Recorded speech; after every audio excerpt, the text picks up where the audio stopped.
What's up, my friend? Abby here, and welcome back to Writer's Life Wednesday. Today we are talking about writing tools, specifically the ones that I can't live without. This is kind of an interesting topic because you see a lot of articles out there talking about writing tools you need, but it seems like sometimes they all do the same thing, right? I mean, not like we're expecting some app to be developed that turns a brilliant idea into a Pulitzer Prize winning novel with one click.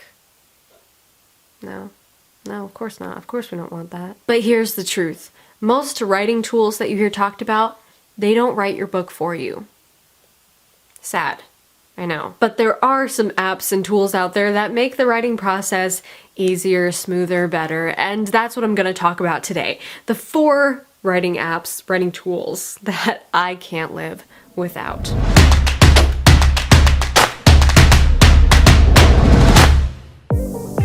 Alright, let's jump right into it. I don't know how I'm ranking these things, except that number 1 is definitely my favorite, the best, most incredible, important tool that was ever invented.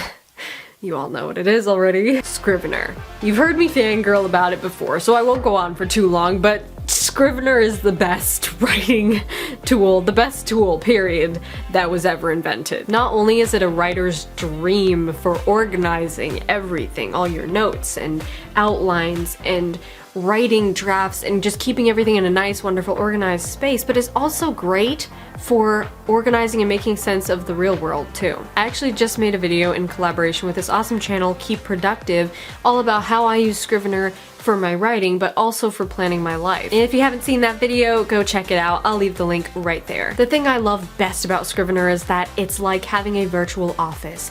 Everything you need to write this novel in one organized space. And it has tons of awesome, intuitive features that just make the writing process so much easier. What are some of my favorites? Good question. Labels helps me to keep track of points of view and writing styles. Corkboard view is like literally having a corkboard of 3x5 cards, only better because you can change what's written on them. Snapshots quickly and efficiently saves previous drafts of my books in a special place so I never lose them. Status keeps my documents always updated with where I'm at in my writing process. Linguistic focus helps me to see what adjectives, verbs, and nouns I use and overuse. Composition mode keeps me focused and in the zone with customizable backgrounds and colors.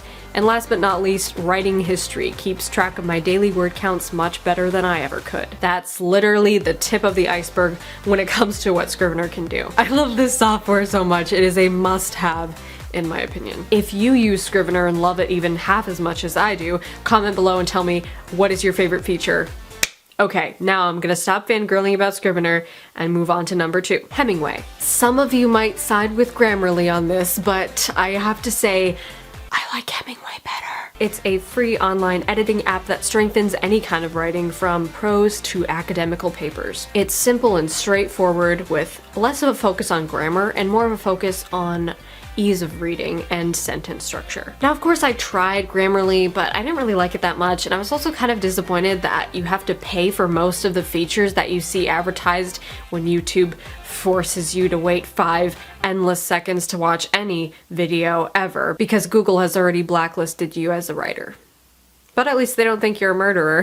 What were we talking about? Oh yeah, Grammarly, okay. So yeah, I didn't really like Grammarly that much, and actually some of their grammar corrections were wrong.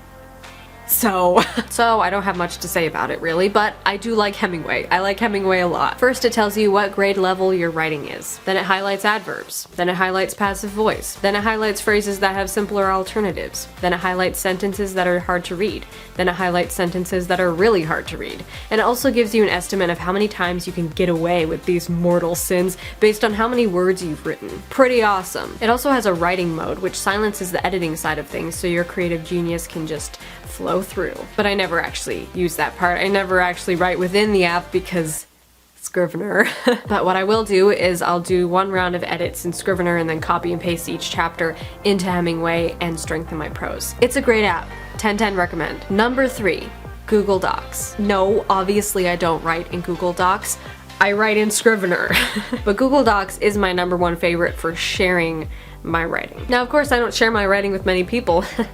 as you know. But when I need someone, aka my sister, to proofread something for me, I will always send it to her through Google Docs. They just have a really nice setup for adding and reviewing comments, making changes, and updating in real time. Also, it's really fun to be like inside a document, a shared document with somebody else while they're editing it and you're watching them edit it and things are just like disappearing. It's like magic. It's so much fun. So yeah, Google Docs for sharing, proofreading, and commenting. And finally, number 4, Ambient Mixer, otherwise known as the secret portal to your fictional world. If you saw my video about how to instantly get in the writing mood, you've heard me talk about Ambient Mixer before. Basically, it's a database of hundreds of ambient soundscapes, all based on fictional places, either from other people's stories or from your stories. The cool thing about this is you can customize your own soundscape using their database of hundreds of sound effects and backdrops, and essentially create your own little world to immerse yourself in, at least inside your headphones. Oh, and it's totally free.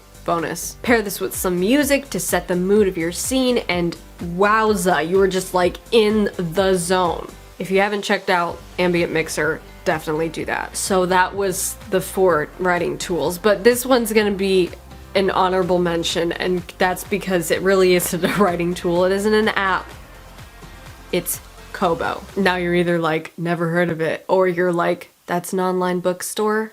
How is that a writing tool? It's really not a writing tool, but it is the only bookstore I've ever found that lists the word count for every book on the site. And that, my friend, is helpful. So yeah, fun fact, if you're ever comparing word counts or you're just curious what the word count is for some of your favorite books, go to kobo.com, type in the name of your book, and boom, word count. Who knew, right?